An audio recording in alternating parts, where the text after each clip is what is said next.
welcome everybody. My name is Mimi Enright. I'm the program coordinator for the UC Master Gardener program here in Sonoma County and a member of the Resilient Landscapes Coalition. Bueno, And veo we- que ya todos han entrado y se han acomodado. Y muy buenas noches, mi nombre es Mimi Enright y yo formo parte del UC Master Gardener Program aquí en el condado de Sonoma. And we're very excited. This is our first foray into presenting our content in both English and Spanish. So bear with us as we work through those logistics. Y estamos muy emocionados. Este es el primer intento que nosotros hacemos de presentar nuestro material en ambos lenguajes, en inglés y en español. Por favor, ténganos paciencia con cualquier cuestión de logística que pueda ocurrir. So our workshop tonight is being presented by Jennifer Roberts, who's with the UC Master Gardener program and a member of our Resilient Landscapes Coalition. And we are very grateful.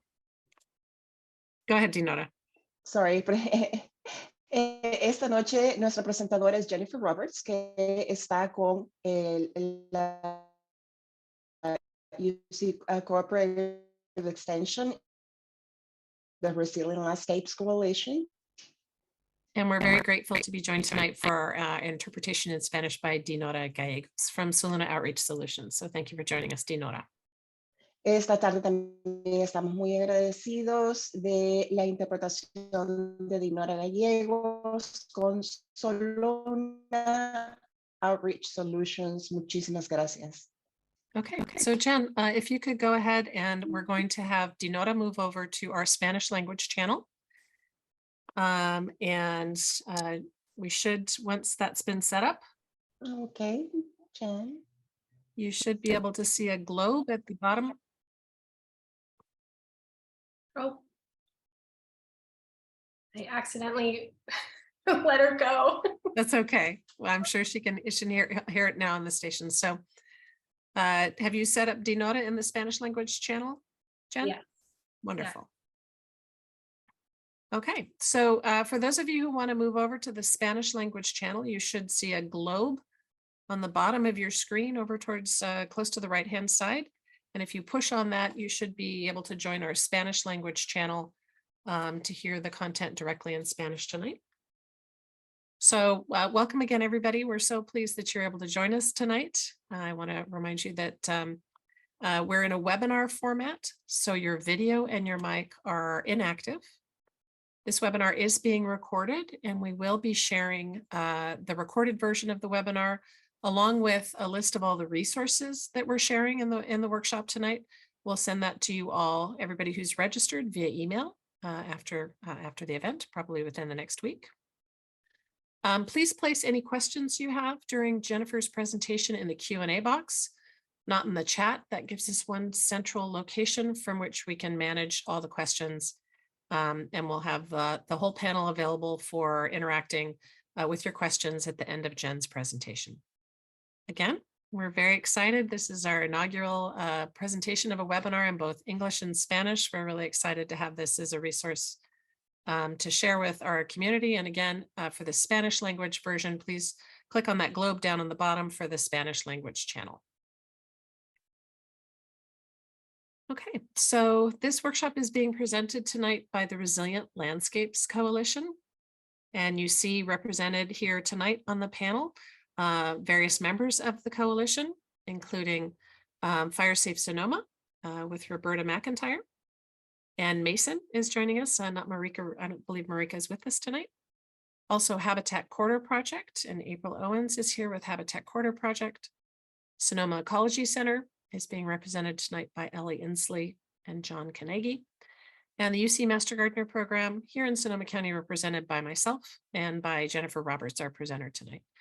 And we're very grateful for our partnerships with our local fire departments and CAL FIRE, and also very grateful to the County of Sonoma for their funding of our educational outreach. Next slide. So with that, I'm going to turn it over to our speaker tonight, Jennifer Roberts, who's going to take you through defensible space and maintenance practices that we can be doing in defensible space to be better prepared for future fires. So Jen, over to you. All right. Thank you so much, Mimi. One quick other housekeeping thing. Can you see the black bar on the top of my screen? No, we're just seeing your presentation, Jen. Okay, great. Thank you. All right. So tonight we are going to talk about landscape maintenance in the defensible space zone. And we are going to have a small focus on what to do moving into the winter months. So today we're going to talk about, first of all, what is defensible space? Why should we care about it? Why is it important? And then we'll take a look at maintenance practices for overall plant health in winter. And I touch on all parts of the year throughout the presentation. And then we will take a look at more in depth. We'll talk about pruning, mowing, then mulching, irrigation, and composting. And then we will take a closer look at specific maintenance practices in the defensible space zones. And then I'll share a few resources, and then we should have plenty of time for questions at the end with our group of panelists that Mimi talked about earlier. So first, to give context to this whole talk, it's important for us to understand how fire behaves, because that lets us be best prepared to prepare ourselves and our properties, our homes, etc. So this is the fire behavior triangle, and it is composed of 3 things: weather, topography, and fuel. So when we say weather, we're talking about the wind, the temperature, how much humidity is currently in the air, how much precipitation we've had in a given rain year or years before. When we talk about topography, we're talking about the slope of the land or the aspect of the land. And when we talk about fuel, it's how much fuel is there, how is it arranged in a given landscape, and how much moisture does that fuel have. And all of these things work together to determine how a fire will behave. Now, we can't control the weather. It's really hard to control topography of land, but the part we can control is fuel. And so this is why we're here tonight, to learn more about that. So there are 3 main ways that fire could ignite a given structure or entity. The first is through embers. So when there is a firestorm happening, even if it's a mile away from a given space, there could be embers flying around. And these embers can catch onto any materials within a landscape, ignite that, and cause further fire. And that's how fire can perpetuate and move onward or ignite a given space. The next way fire moves or can engulf a given entity is through radiant heat. So let's say there's embers that caught this shed on fire and it's burning so hot, that heat is so great that it ignites the structure next to it. And in this case, that's the home. And the last way fire moves is through direct flame. So that's this wall of fire that's coming at a given space. And I think this is what we think of most when we think about wildfire happening or fire coming. And this undoubtedly is very scary and a very real threat. But in truth, embers cause the majority of structure fires during wildfire events. So embers is what we need to be working to shield ourselves and our properties from. And we'll talk about how to do that using the defensible space zone theory that we're going to talk about tonight.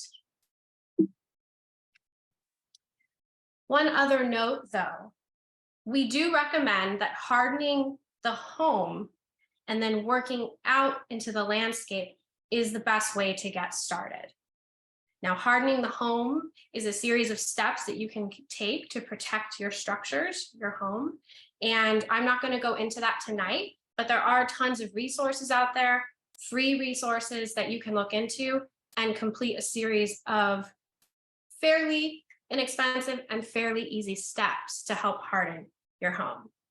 But tonight we're going to talk about working in the landscape. So what is defensible space? This word I've thrown around. So that is the area around your home from 0 feet to 100 feet.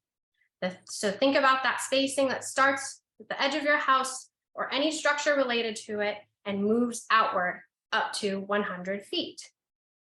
And when we talk about defensible space, it's broken up into 3 different zones.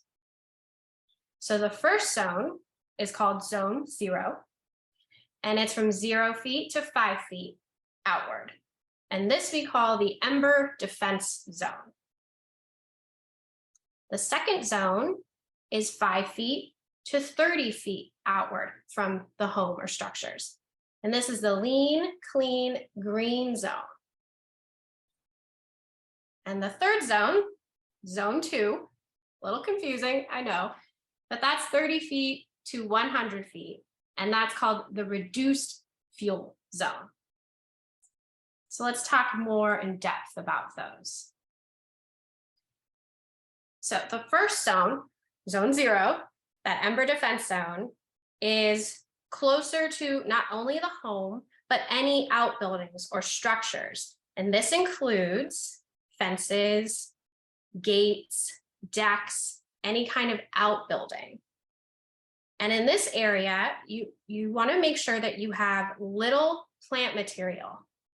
And if we are using a mulch close to our home, we want it to be a non-organic mulch. So something that was not once alive, something like gravel.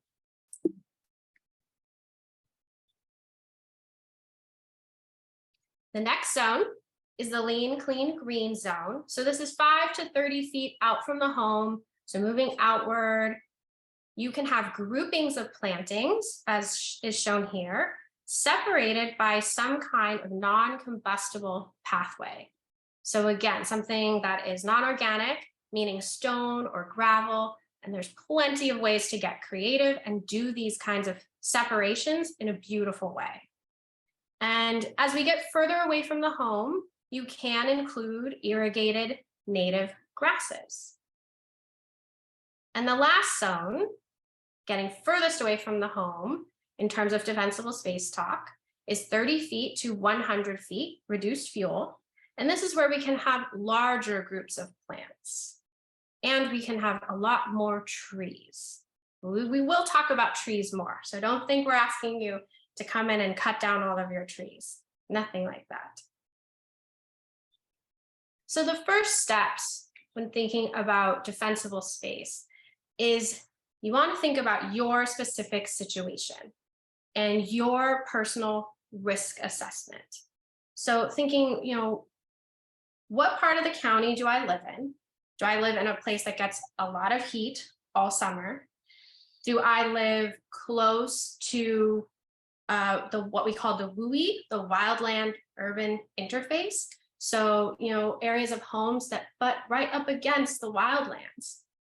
Do I live in a dense city area where the homes don't have a lot of space between each other?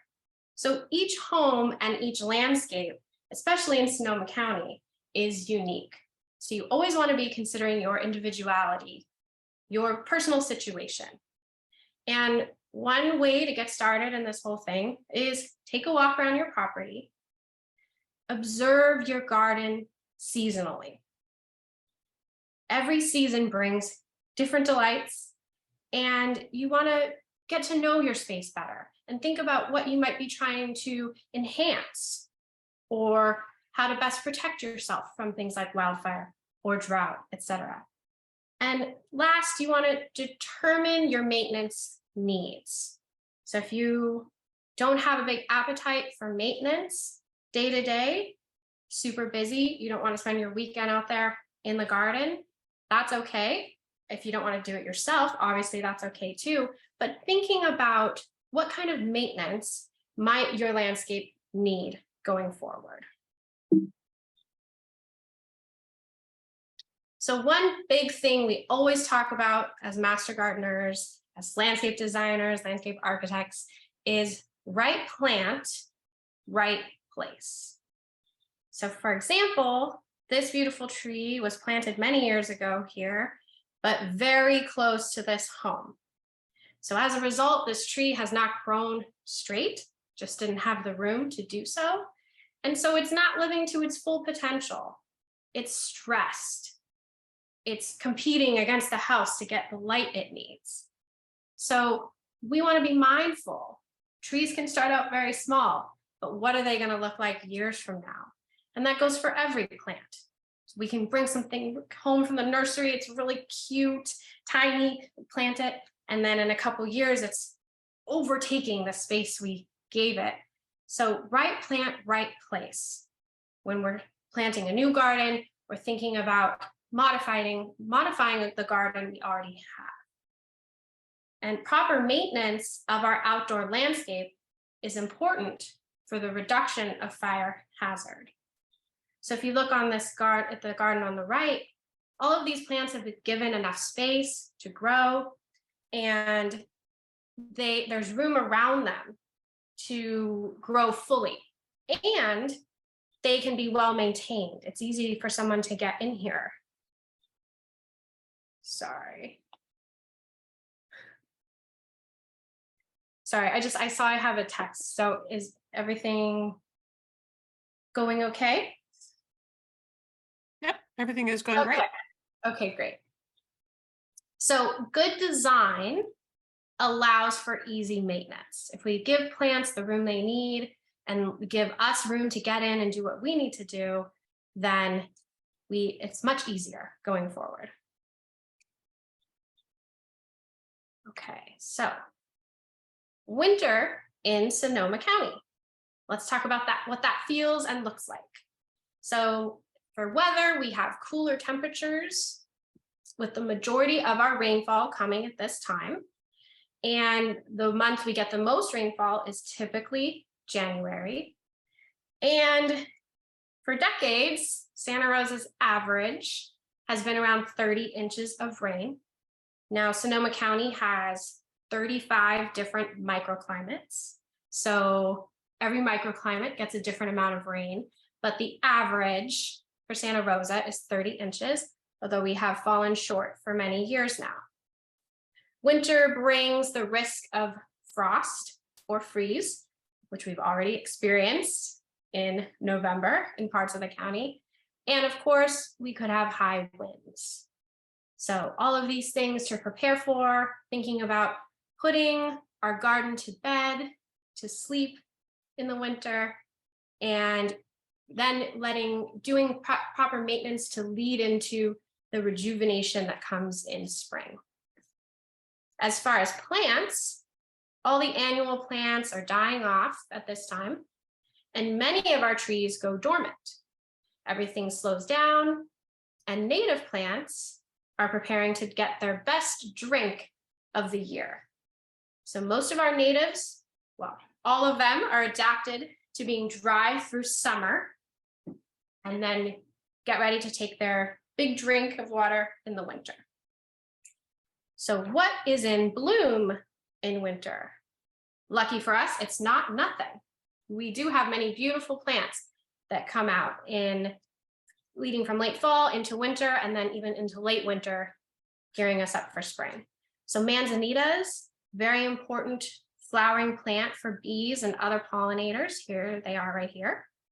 Currants and gooseberries, ribes, which we have here, barberry, lemonberry, and coast silk tassel. It's this tree right here. It's a gorgeous tree. Look at these beautiful tassels that come out in the winter. Sorry, I keep trying to use my keyboard. Okay, so winter is for pruning and protecting. Think of it that way. Our trees and plants that go dormant are ready to be pruned, and some of our more delicate plants that need extra care get their protection in winter. So let's talk about maintenance practices for overall plant health. We're going to start with pruning, then talk about mowing, then go into irrigation, mulching, and composting. And when we talk about maintenance, there's different kinds of maintenance. So when I say think about your appetite for maintenance, there's regular maintenance, which is probably what you most thought of, right? What do I have to do, month to month or season to season?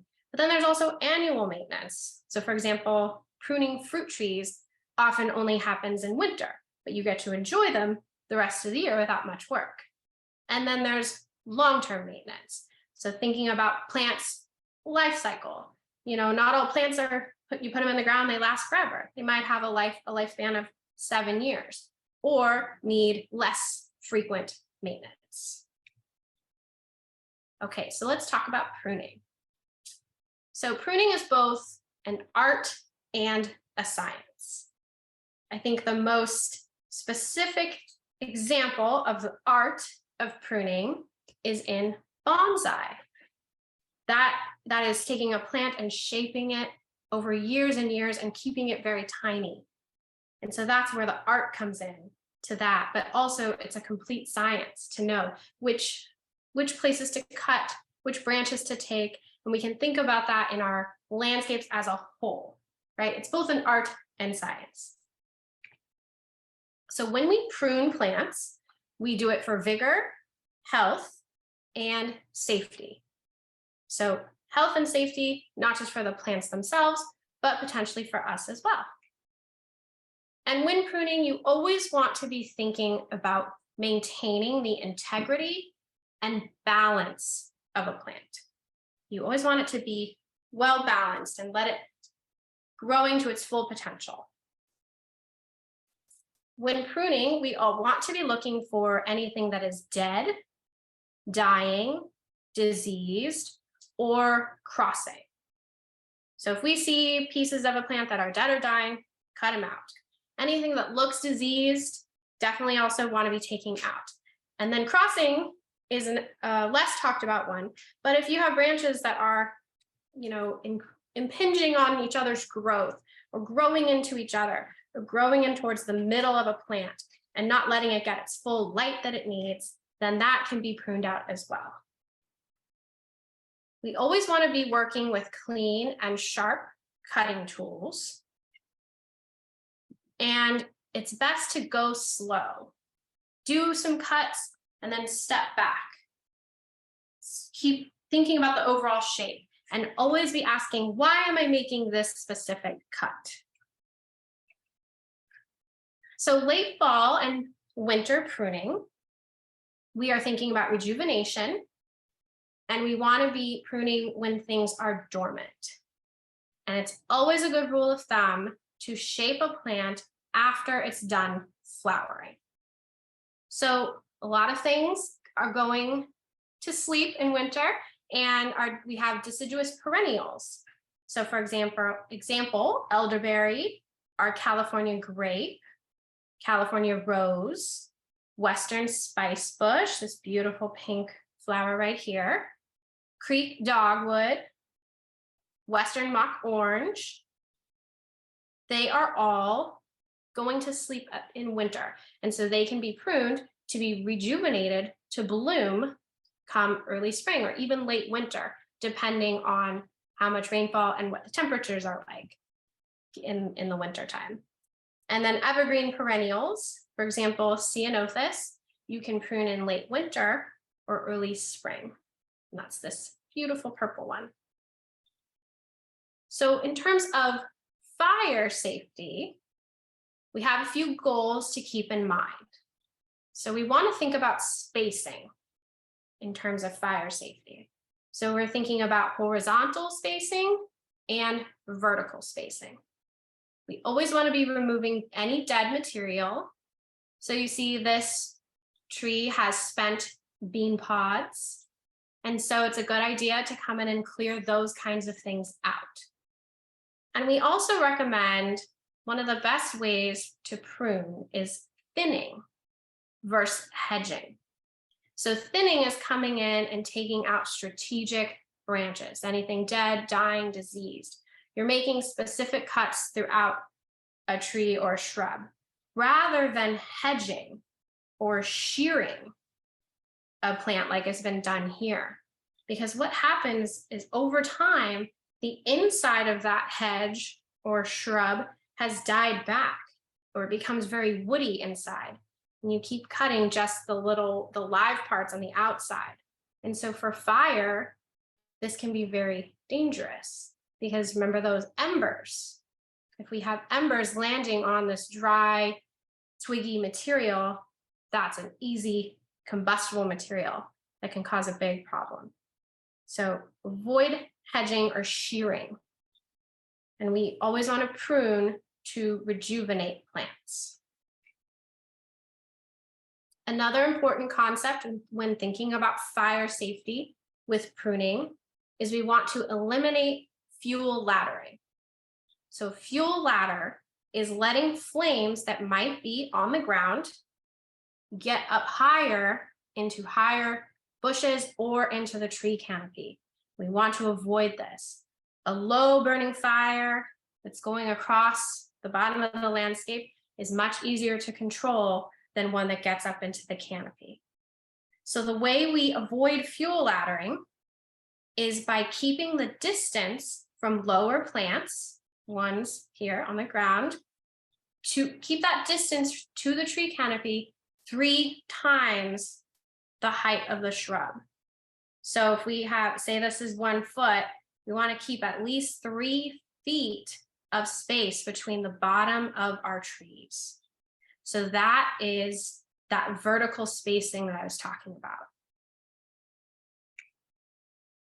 Similarly, we want to keep that horizontal spacing. So you see here, this was a landscape where we had this juniper growing into a tree. So there was a potential for fuel laddering to happen here. So coming in and cutting back this juniper, so there's a lot more space in between. And not only that, cutting back the juniper bush itself from the trunk of the tree. So now we have horizontal spacing and vertical spacing between plants. And also, not only just doing that, but also getting into the specific plant and clearing out dead material that has accumulated over time. So thinking about those embers, if this was all filled with dead twigs and branches, they could land there and ignite. And if this hadn't been cleared, it could get into the tree. Similarly, we want to eliminate vines from trees or structures because they can create or act as a fuel ladder as well. So all this ivy growing into the trees, not a good thing. We want to be clearing this out, or having giant bushes or viney bushes growing over homes, also not the best choice for fire safety. So being mindful of these things. So a little bit more about spacing with pruning. So fire travels faster uphill. So I've been talking about landscapes that are flat in the past, but if you live on a sloped landscape, then there's another good rule of thumb that you want to maintain spacing between groups of plants that are on a slope. So here we have an example where we're talking about the 3 feet distance between the shrub and the tree canopy. But also it's a good idea to have groups of plantings 10 feet apart on less than 20% slope, or 20 feet apart on a 21 to 40% slope. So this is something to be mindful of. We're not recommending you come in and cut out or cut down tons of trees because they're not exactly 10 feet apart or 20 feet apart. This depends on what type of trees they are. You know, every landscape is going to look differently, but this is just something to be mindful of. And spacing, or as I said, spacing increases on a steeper slope. So said that part. All right, so pruning shrubs. So for herbaceous perennials, or we talk about shrubs in a couple different ways. So there's herbaceous perennials, which are non-woody plants, and then shrubs, mostly meaning woody plants. So plants that get that dense, thicker wood. And like I've said, we want to remove disease or dead parts at any time of the year, anytime you see it. So here you can tell this part of the shrub has died off, so you can come in and cut that out. It's a good rule of thumb to cut back every 2 to 3 years to reduce old woody growth. And a lot of these plants can take that. Some can take more pruning than others. And shearing, as I said, creates a dead woody inside. So a couple pruning techniques. So I mentioned there's selective pruning and thinning. So thinning is a very important technique, and it can help control the size and shape of a tree or shrub, and it can help you develop a tree's natural beauty. So here we have a tree that was not maintained, and you have like a lot of wily growth, a lot of dense growth. And if you come in and selectively prune out certain branches, it can take on a much more elegant shape. And this is kind of leaning more into that bonsai part of pruning. But it also can just look really elegant, especially if you have a deciduous tree, where you get to see it shaping in the winter. It can also be beneficial to thin or limb up a large shrub to create a multi-trunk tree form. So that can be something more where you can get more creative. If you have something that's typically thought of as a shrub, but you limb it up to create more spacing, and then it kind of looks more like a tree. So that's a creative place. More about pruning trees. First of all, we recommend that you consult a licensed arborist as needed. So especially if you have a lot of large trees on your property, or you have some that you think might have a disease or are dying back, but you're not sure why, absolutely, it's worth every penny to have a licensed arborist come out and analyze what's going on. Tree work is expensive, so you want to make sure we're doing it correctly and that we're caring for our trees. That's the bottom line of why we want to do this. They are such an important thing in our landscape, so we want to be good to them. And also never prune trees that are near electric lines. Do not do it. That is left to professionals. So a couple other recommendations. We want to remove lower limbs 6 feet from the ground, or if it's over 30 feet tall, 1/3 of the height of the total tree. So thinking about that horizontal or vertical spacing, 6 feet from the ground is a recommendation. And avoid fuel ladders, which we talked about. And the county code requires at least 10 feet of distance of branches from chimneys or stovepipes on the roof. So you need that 10 feet.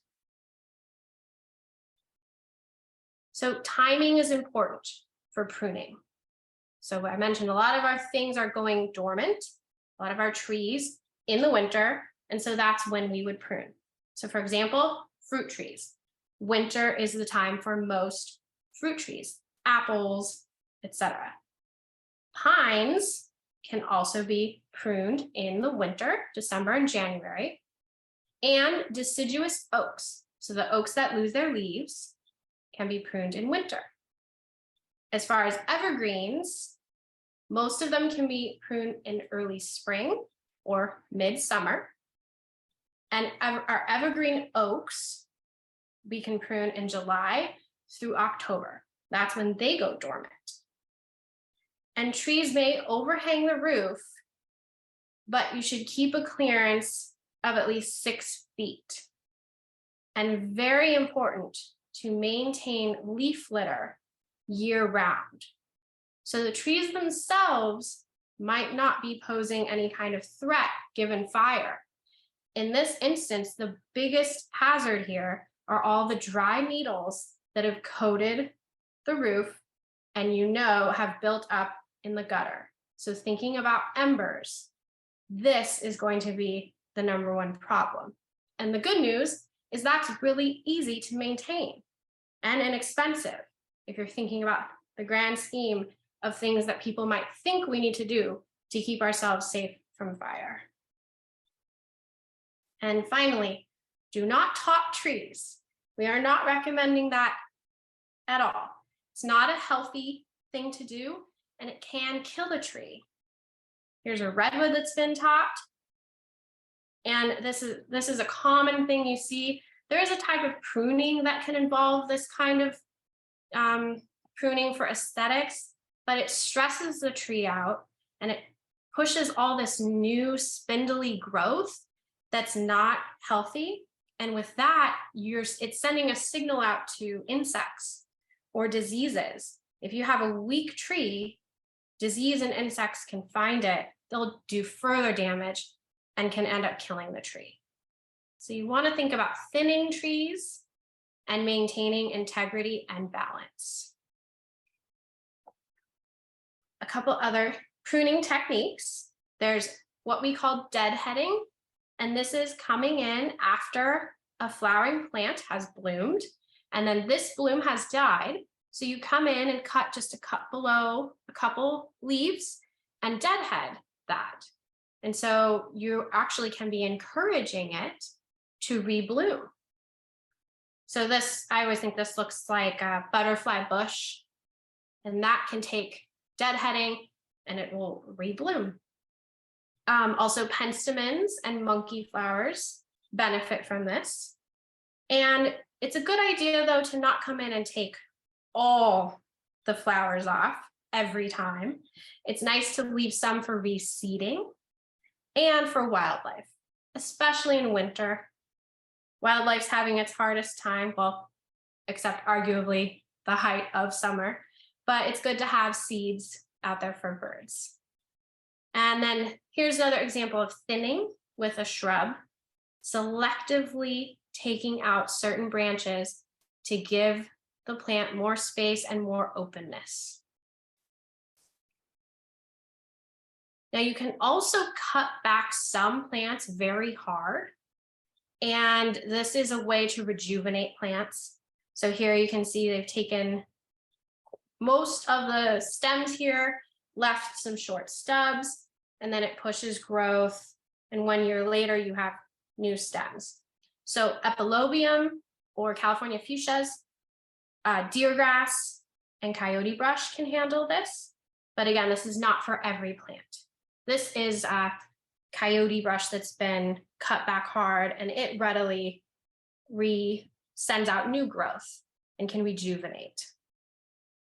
And then coppicing is where you just cut back very low one type of plant or make one cut, and then it can also push new growth, but this is done less often. So here, coyote brush can handle that, and so can toyon, which is another, these are both California natives.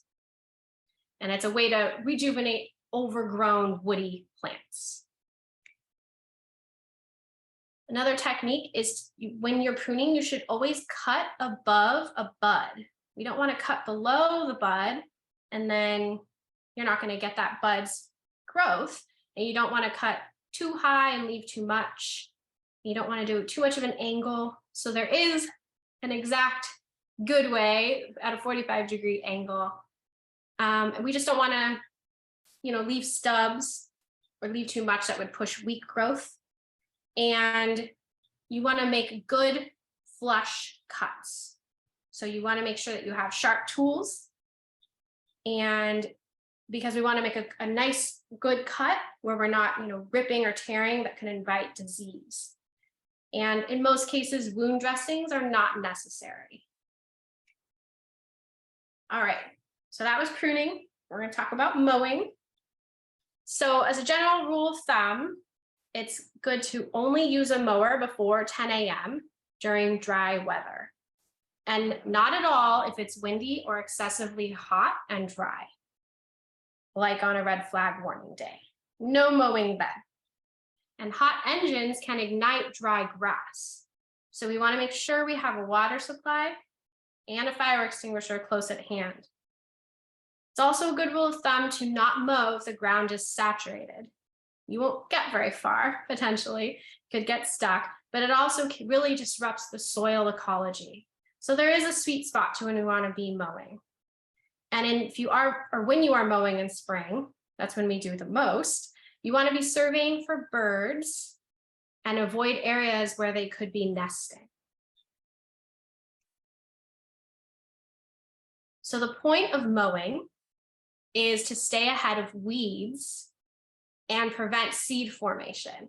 So of course, I'm speaking to a generalized landscape that is not an already manicured lawn, but we want to prevent more weeds. There's already a given amount of seeds in the ground and they can sprout, but we don't want them to go to seed, as you see here, because every single one of these little seeds can turn into a new weed. So we want to be removing invasive and high risk plants, so meaning high ignition value, dry grasses, and we want to mow or trim grass and weeds to 4 inches in the spring and summer, and 6 inches is okay next to roadways. If you are mowing a lawn, you can leave grass clippings on your lawn as mulch. It's called grass cycling, and it's a way of leaving the nutrients that will break down and refeed the lawn. So you don't have to add as much fertilizer, etc. But this can also be done if we're not just talking about a lawn. If you're mowing and you're staying ahead of those weed seeds, you can mow and leave the material on the ground. Provides nutrients, helps retain the soil's moisture, and keeps green waste out of landfill. And it's less work for you. No need to go bag it all up or, drag it around, load it up, right? Just keep it where it is. A string trimmer presents less risk than a mower for starting a fire, but even better, consider electric machines. There's more and more out there, and they're more and more affordable. So consider going that route. Okay, so that was mowing. Now we're going to talk about mulching. So the definition of a mulch is anything that covers the soil, and it can be organic or inorganic. And so by that, I mean, when I say organic, it was once alive. Here's my kitty telling me it's dinner time. All right, so some examples of organic mulch are wood chips, like we also called arbor mulch, stones, inorganic, gravel, straw, coconut fiber, leaf litter, grass trimmings, and compost. Those are all types of mulch. And the benefits that mulch provides is water conservation, preventing soil compaction, preventing erosion, reducing dust, suppressing weeds, and it visually enhances the landscape. And some mulches have the ability to cool the soil. So organic mulches, examples are wood chips, straw, leaf litter. And these also have the ability to improve the soil tilth. So that means the workability, being able to reach your hand into the soil and grab some and not have it really hard to get into. And organic mulches can also feed soil life. They break down and feed the microorganisms.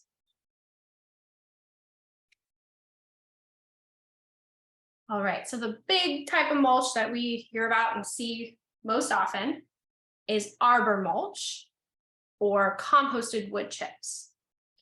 And there was a study done by the University of California and the University of Nevada about different types of mulch related to their combustibility. And so of 8 types of mulch that they tested, they found that arbor mulch produced very little flame and had the slowest rate of fire spread. So that's good news because it's very commonly used and fairly inexpensive. So if we are using this kind of mulch, it should be applied 2 to 3 inches deep. And we should be using larger pieces, not tiny, tiny, tiny pieces. And it has a low burn rate, but it might smolder. So being mindful of that. So that's part of the reason why we don't recommend having an organic mulch right up against any kind of structure. But we do say you can still use it in your landscape. So using a non-combustible, non-organic material as mulch within 5 feet of the house is what we recommend, such as stone, gravel, brick, pavers, or concrete. So here is an example of using non-combustible materials close to the home. And one recommendation is using 2-inch base rock compacted well with 1 to 2 inches of 3/4 inch pebble on top. So that's an example here or here. So compact down and then add pretty mulch or pretty rock on top. Now moving outward from the home, arbor mulch is acceptable 5 to 30 feet from the home. And the goal is to break up large areas with non-combustible paths. So breaking up uses of mulch with non-combustible materials, as you see here. And we're also, this is the space where we're creating groupings of plants and then breaking them up with things that will not ignite.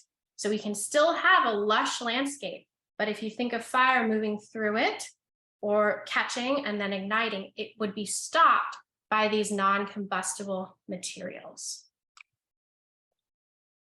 Another thing to keep in mind when we talk about arbor mulch, we do not recommend using fine or shredded bark mulches like redwood or cedar, which you see here. And sometimes you'll hear this called gorilla hair or angel hair, and this is much more combustible. It had the highest hazardous combustion characteristics in the study and is not recommended. And that is in addition to pine needles and shredded rubber. So we do not recommend those for fire safety. Also, there's nature's mulch, which is leaf litter. So what do we do about that? Well, it's important for nutrients and it protects and feeds the soil. That's its natural role. It breaks down over the seasons. And when it's dry out, you can remove excess dead leaves. They can be removed and composted, whether that's in your own backyard pile or take in the green bin, which is picked up by the city. You want to assess your risk. And if it's wetter time of year, then you can keep more of that leaf litter because it's protecting the soil and breaking down the most in that wet part of the year. Also, a note, irrigated native grasses, like pictured here, can be okay in the 0 to 5 foot zone and in the 5 to 30 foot zone, but they have to be very well irrigated and maintained. Okay, switching gears again to irrigation. So proper irrigation will keep plants hydrated and less flammable. It's a very important aspect to landscape maintenance that I think some people can feel overwhelmed by. So it's, once you get the hang of it, and especially if you have an automatic system, you can, keep up with it and don't let it feel scary or overwhelming. The main thing is you want to avoid excess watering, right? We want to conserve water, especially now in the middle of a drought. And we also, though, don't want to excess water because we want to prevent excessive growth from the plants. Because if we have plants that just keep growing or they're getting so much water, they're shooting out spindly growth, then that will require us to come in and thin it out or remove it altogether. And excess watering can kill plants, especially natives. Remember, most of them don't want to drink in the summer. So there's a little bit of a science and an art to irrigation as well. But you can also hire a professional or work with, if you have someone already helping to maintain your landscape, to help program a system that will do the work for you, essentially. But you do have to be mindful of changing its programming as the year goes on, right? You absolutely should not be watering the same amount that you do in July and that you would in December, right? We're getting, hopefully, rain, or we have had rain by the time December comes around. So it's, even now, we've had a couple of good rainstorms. So in between, you should be thinking about turning on and off your irrigation. So the first step to properly irrigating is getting to know your plants. You want to determine their thirstiness. So not all plants need the same amount of water. And that's going to depend on the sun exposure, the slope of your land, how much wind you get at your location. It varies widely in Sonoma County and throughout the year. What species of plant we're talking about, what season we're in, and how mature your plants are. So young plants are going to need a different amount of water than well-established plants. So one way to get started is to use what's called WUCLs, or the Water Use Classification of Landscape Species. And it has put all plants, it's rated them by their water use to high, moderate, medium, low, or very low.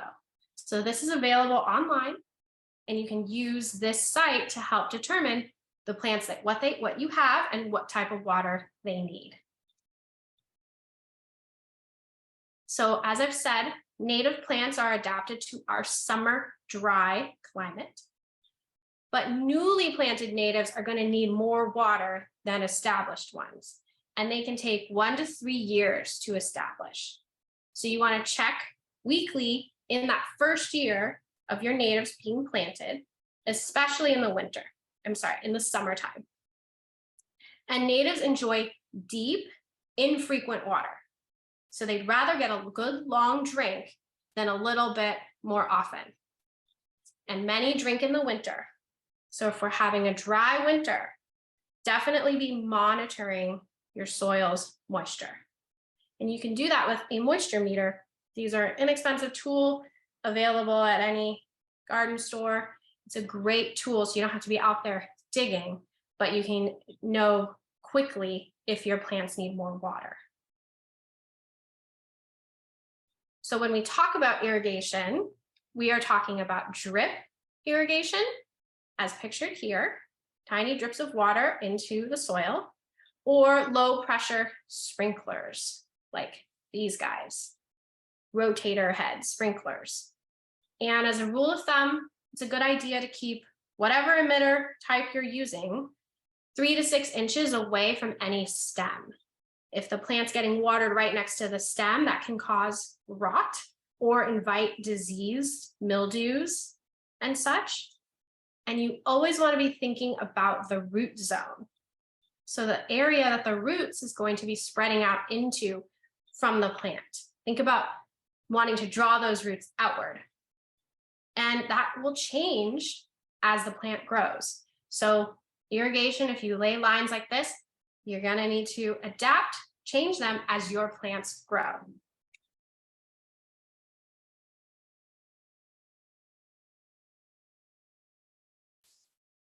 There we go. All right. So when talking about irrigation, or even further picture back, any water that hits your property, we like to say that you should slow it, spread it, sink it. So if we pave over a landscape and it rains, that water is moving very quickly. It's not able to sink in to that immediate area. And, it comes very fast. And then it can, if it hits native soil after that, it can start to cause erosion. So we like to think of each yard, each landscape can be an opportunity to keep water where it's falling. So we want to allow water to infiltrate into the ground and slow during rain events and sink in. So there's a couple of different ways to do that. You can create a retention pond of sorts. So this might be dry in the summer, but after some rainstorms, it's collecting water and you have a seasonal pond. You can also do creek beds. You can create swales. And this is a way to have pavement, but it has these small holes in it with sand underneath that keeps a permeable surface. So water is able to infiltrate in. Another way to encourage water to stay is to use mulch. Mulch slows the water that's hitting and lets it infiltrate slowly. And another way is to add compost. Compost can hold up to 3 times its weight in water. It acts like a sponge. So spreading compost over your land keeps water in your place, on your property. Okay, so quickly about composting. It is now the law. So in California, everyone has to be engaging in some kind of composting method. So whether that's using your green bin that's provided by the city or the hauler, that's great. Or you could be composting on your own in your backyard or using a worm bin. And so these are the ways that we can collect food scraps and yard debris. And these, once we get a finished product of compost, whether we're doing that at home or it happens at a large facility, compost has the ability to provide nutrients, retain water, and improve the soil tilth and the health of your soil. And it's great to keep your organic matter on your property, right? We don't have to put it all in the green bin. We can do our own piles. And if you are doing a backyard pile, it's best to have that in the 5 to 30 foot zone or the 30 to 100 foot zone. We want to be keeping that pile moist. We don't want it to become another point for ignition, but it's still safe to do. Composting piles can be added to and cured year round. And you want to keep piles and bins away from structures and keep properly hydrated and turned. You do have to turn that material. And you can also spread that finished compost year round, but it's best spread in the fall before the rain. But winter is great too, because you're letting the rain do that work for you of letting it infiltrate into the soil and also capturing all that water. Be careful when using compost though, because some native plants do not like extra nutrition. They do not like compost.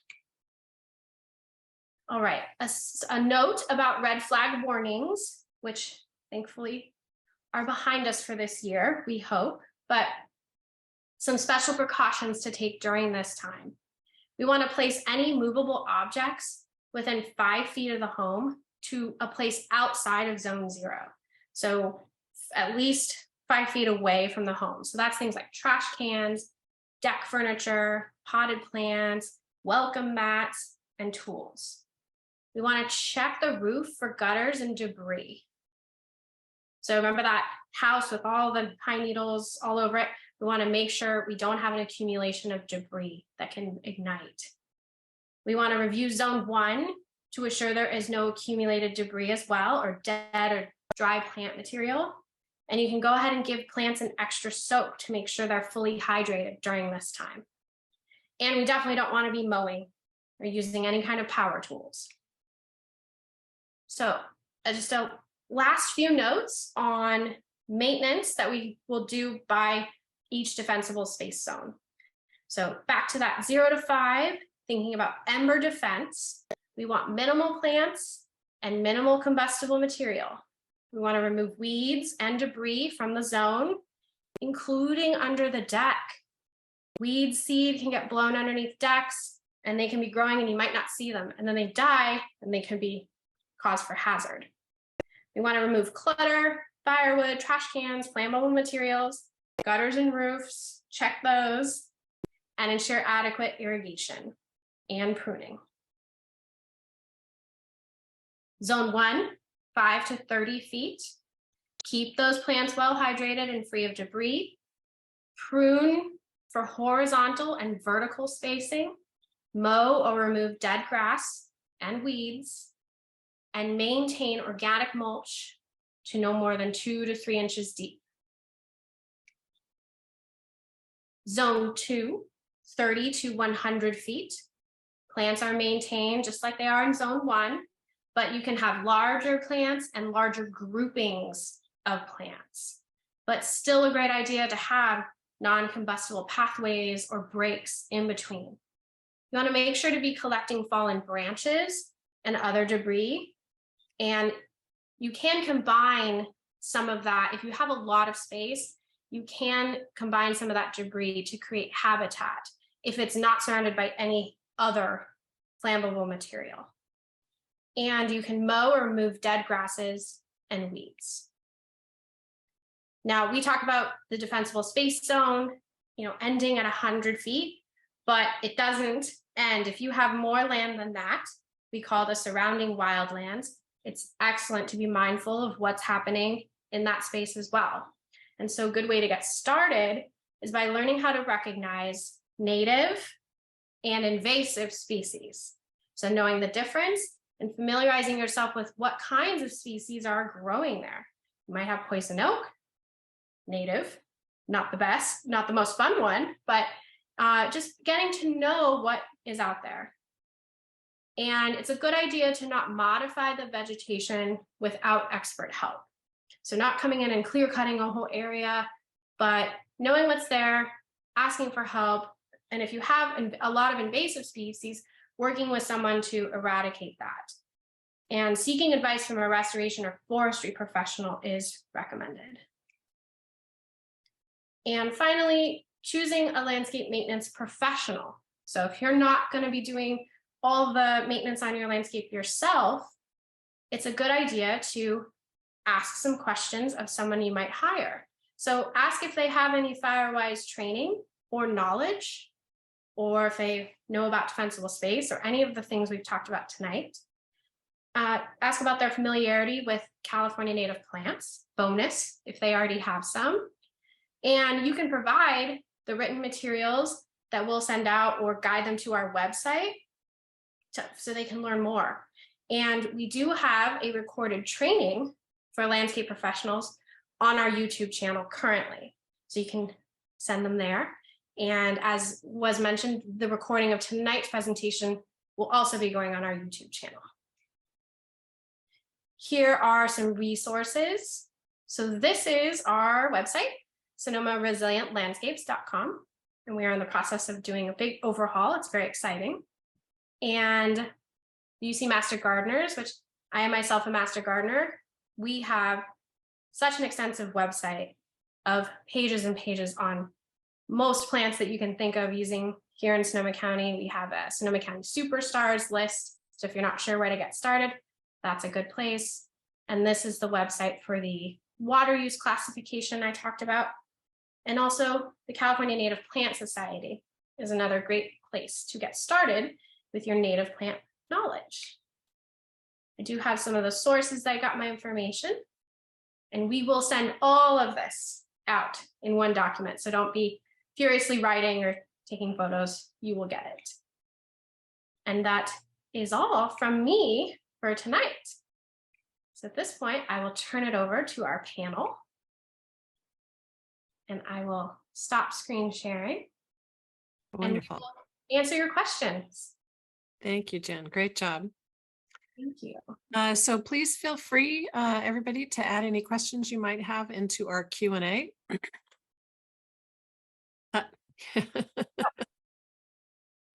And also, I do note we have an attendee who raised their hand. We'll address any questions in the Q&A, and then I think I can unmute you. So Lorraine, we can ask you to speak directly in a moment. So any comments or questions by anyone in the panel before I move to sharing some of the questions in the Q&A? Okay. So first question from Barbara is, Jen, what is the name of that permeable surface with the holes from the slow it, spread it, sink it slide, I think? Great question. I do not know. April, you know?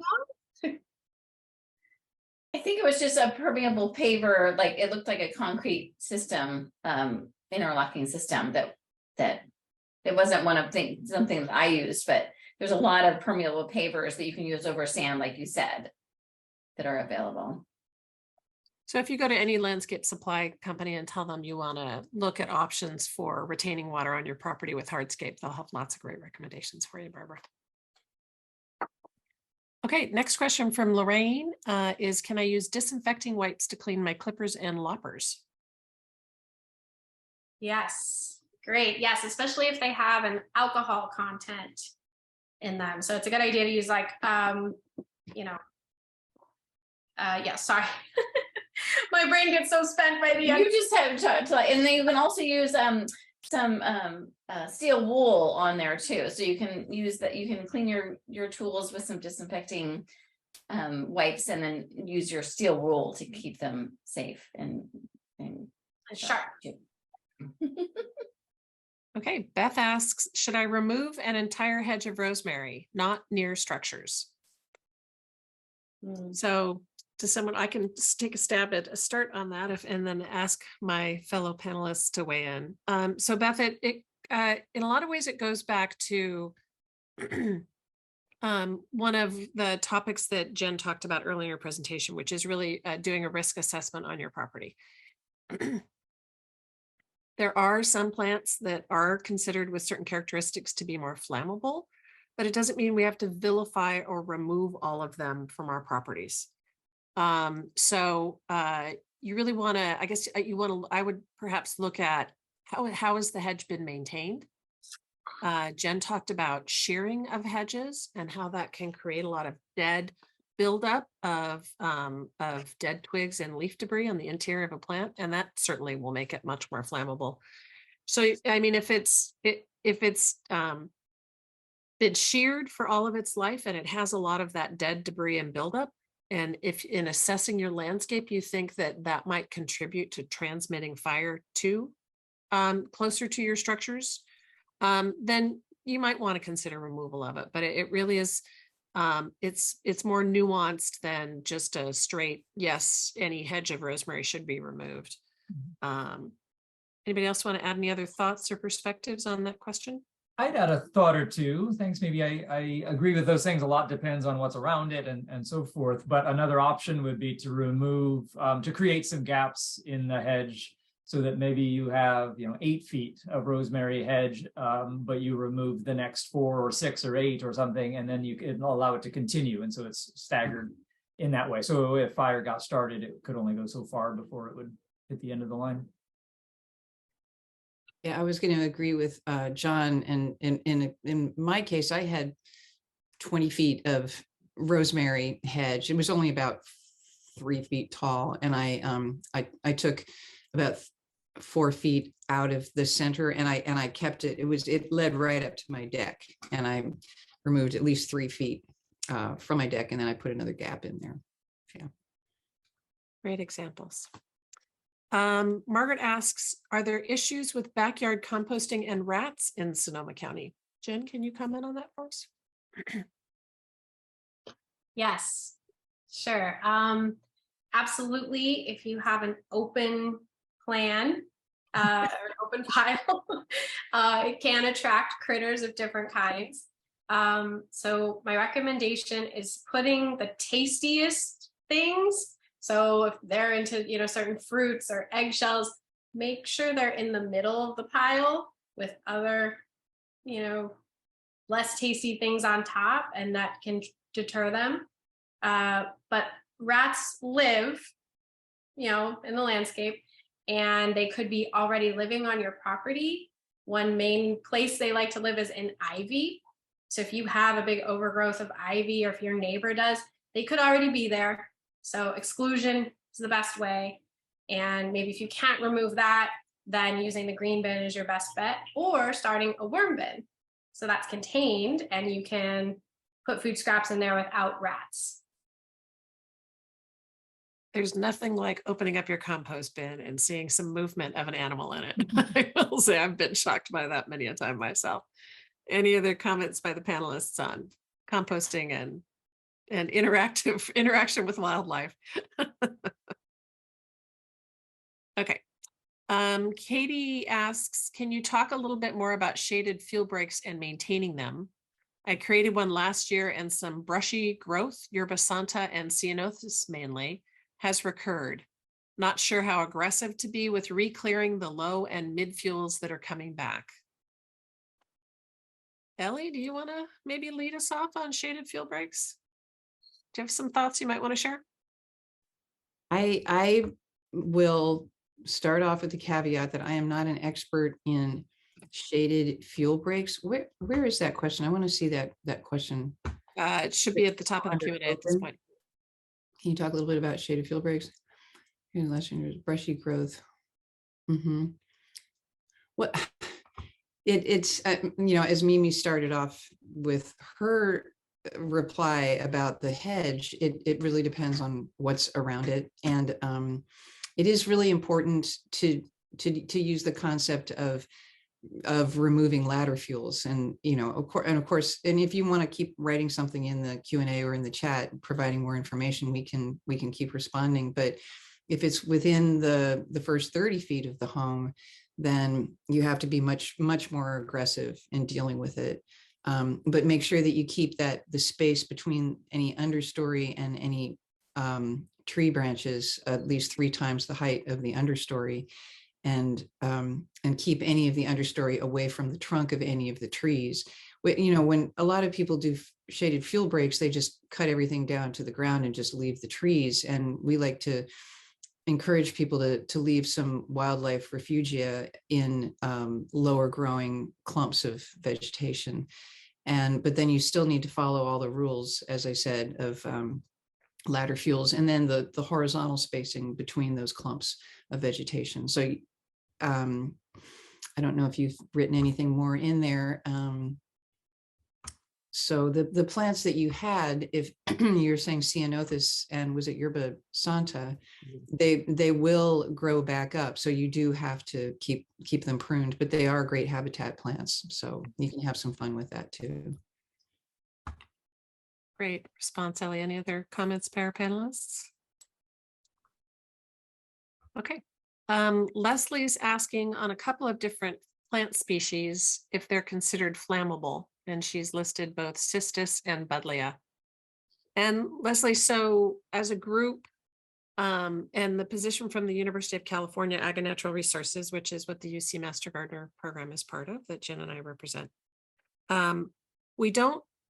we prefer not to vilify any specific plant species. As I mentioned earlier, there are some characteristics that are kind of indicators of a plant being more flammable, but it's much more important to consider right plant, right place, that concept that Jen talked about at the top of her presentation about where you're putting it, and giving it appropriate spacing for what its mature size is going to be, and then properly maintaining it.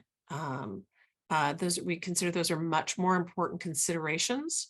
And that maintenance, of course, then does include not only the type of pruning practices that Jen talked about, but certainly also appropriate irrigation to maintain it in optimal health.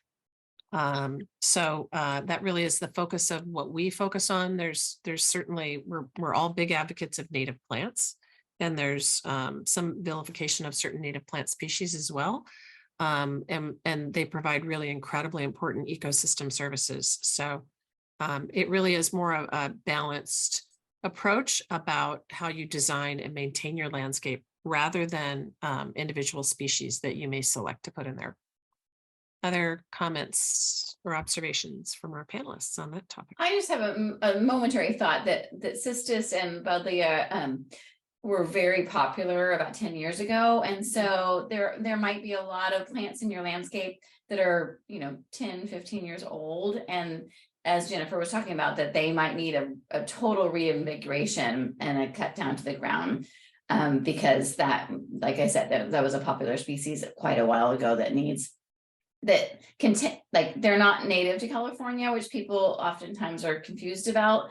They are really good, buddleia, especially for butterflies, but they typically in the landscape right now, as they're out of favor, they're probably very woody and need a big overhaul. Great observations, April. Other comments on plant species selection? Okay. Ellie, Katie added a few more, another comment on the shaded field break question. She said it's shaded field breaks surrounded by neighborhood homes, and she's getting a lot of grief about removing mature Ceanothus cuneus. Any other thoughts or reflections on that? It's still not quite enough information on how close to the neighbors' homes, and is the Ceanothus growing back, and do you want to maybe work with your neighbors and maybe some of the wildlife habitat and experiment with getting the best of both worlds, which is kind of what we try to do, having beauty and habitat and happy neighbors and happy not burning houses, all super important. Great comments, Ellie. And Leslie, who was asking about specific plant species, an additional comment that she planted these species outside a fence line that was high weeds and included rock for mulch. So it sounds like it wasn't an older existing. So they're both considered, I think, lower water use. Again, I think it's just, especially since they're outside a fence line, that you might want to continue to look at maintaining them appropriately and keeping them well pruned over time as well. That is it on questions in the Q&A. I do note that Lorraine had her hand up for asking to talk. Lorraine, I do know you added some questions to the Q&A, and I am gonna unmute you if I can. I'm not sure if I can allow you to talk. Lorraine, was there another question you wanted to ask the panelist verbally? You should be able to talk now if you're still have a question.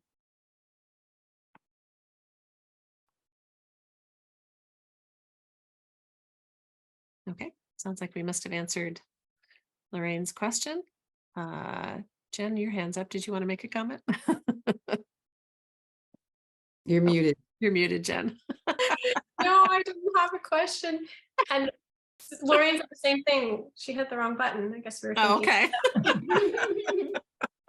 I see that Katie's put more information in, and that, that is really helpful. This is and Ceanothus cuneatus is the buckbrush. It's I suppose you could consider it part of chaparral, and if you have dense, mature, woody chaparral, and it has burned, that's pretty interesting that it must be growing back if it since the 2015 fire, because it likely would.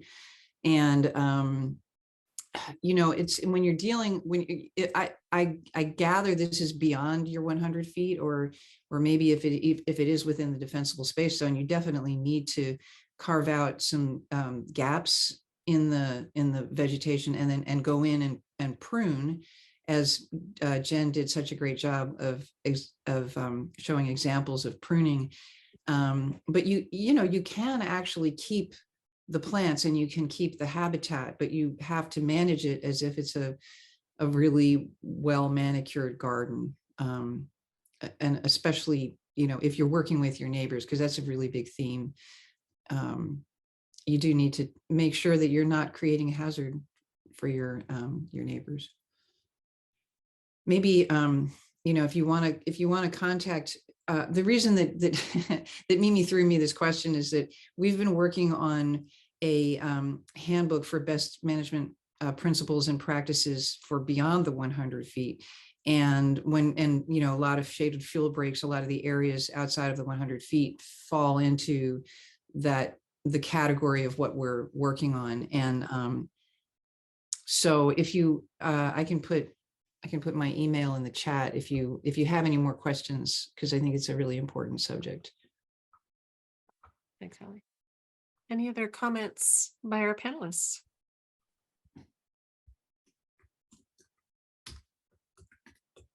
All right, well, I just want to say thank you to everyone who joined us tonight and bearing with us on our first Spanish language, mutual English and Spanish language workshop. And yes, Janet, can you, it looks like, do we need to change Denora over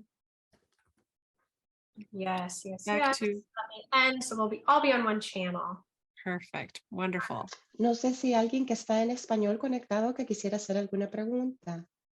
Thank you. So Denora, you're back on the panel with us. And I want to thank Denora for so much for her fast and very, I'm sure, very effective translation services for us. And Jen for a Yes, fantastic my pleasure. presentation. And Thank you. as we said, we were a little late in getting all the slides translated. We'll finish all the translation of all the slides and send out the slide set and the video of the presentation along with all our resources Se to all of you. reitera. Se reitera y se da las gracias a todas las personas por estar aquí con nosotros esta noche. Gracias, Dinora, por la interpretación. Gracias, Jennifer, por una magnífica presentación. Mil disculpas que estamos un poco atrasados con el llevar toda esta información en español, pero ustedes van a estar recibiendo todo prontamente en el transcurso de más o menos una semana máximo. And Ellie, did you have a last comment? Well, there is one more question about Rose of Oleander. Oh, great. And maybe John wants to answer that because we've done a lot of work in Oakmont where they have lots of oleander. Yeah. And before we proceed, sorry. I asked if there was anybody in the Spanish channel, but I didn't get any replies. So I just wanted to ask, do you want me to keep interpreting right now, or do you want me to stop so I don't interrupt you? Well, if we had no one on the Spanish language channel, I think we can stop interpretation. I think we're okay. Perfect. Thank you, Okay. Dina. Thanks, Denora. Okay, John. Yeah, thanks. Some things I would think about with a row of oleander, again, with so many of these questions, it kind of depends on the situation. Are there trees above the oleander? And so the oleander are creating ladder fuels up to it. That would be a very significant concern. But the options are kind of similar to what we talked about with rosemary. They're similar to our discussion about ladder fuels and vertical spacing. If there is a ladder fuel possibility that there is, trees interspersed among that row of oleanders, they could be cut down and they will regrow. And so that could become part of, sort of maintenance every couple of years, or depending again on how high the canopy of the trees is.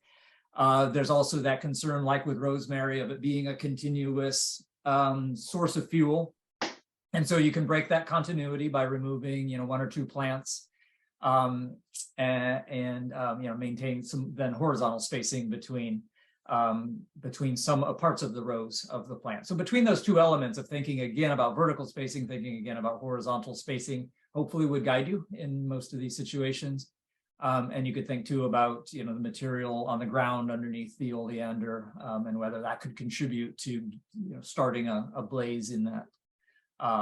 They're big plants and they can be significant fuel for a fire.